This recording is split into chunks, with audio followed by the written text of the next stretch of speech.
ശബരിമലയിൽ പോകാനായിട്ട് വ്രതം എടുത്തും കൂടെ ഇരിക്കുവാണ്. അപ്പോൾ അതിൻ്റെ ഇടയിലാണ് അവ അടി ഉണ്ടാക്കിയിട്ട് വന്നിട്ടുണ്ട്. ഞാൻ മലയ്ക്ക് പോകുന്നില്ല, എന്തുവാണ് റീസൺ, ഞാൻ സ്കൂളിൽ അടി ഉണ്ടാക്കിയതുകൊണ്ട് ഞാൻ പോകുന്നില്ല. പക്ഷെ ഇപ്പം നമ്മൾ കൺവിൻസ് പോയി. ഇതെവിടെ ഒരു സാറിന് മെസ്സേജ് അയക്കുന്ന അവരെല്ലാവരും കൂടെ ചേർന്നിരുന്നിട്ട് മെസ്സേജ് അയച്ചിട്ടുണ്ട്. ഞങ്ങളിപ്പോഴും ഇവിടെ ഹോസ്പിറ്റലാണ്. അങ്കിളിന് ഓക്കെ ആയി തുടങ്ങി എന്ന് വിശ്വസിക്കുന്നു.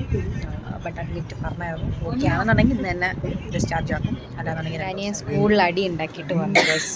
സോ അതിന് സാറിൻ്റെ അടുത്ത് എല്ലാവരും കൂടെ ചേർന്ന് കംപ്ലൈൻറ്റ് പറയുന്നതാണ് കാഴ്ച. ഞങ്ങളിത് ഹോസ്പിറ്റലിൽ ഇങ്ങനെ ഇരിക്കുക, ചിത്തപ്പനും അങ്കിളും കൂടെ ചേർന്ന് എഴുതിക്കൊണ്ടിരിക്കുകയാണ്. സാറിന് മെസ്സേജ് ഉണ്ടായിരുന്നു ഇങ്ങനെയാണെന്നൊക്കെ. ഞാൻ അനിയനെയൊക്കെ ഇങ്ങോട്ട് വിളിച്ചു. അവർ എൻ്റെ ഇവിടെ ഇത്രയുണ്ട്, ഇത്ര കൂട്ടടിയായി. അപ്പു സ്കൂളിൽ അടിയുണ്ടാക്കിയത് പ്രമാണിച്ച് റിങ്കു തലകറങ്ങി വീണു. തമ്പ്ലൈൻ അങ്ങനെ എൻ്റെ അംഗം തലകറങ്ങി വീണു ഗൈസ്.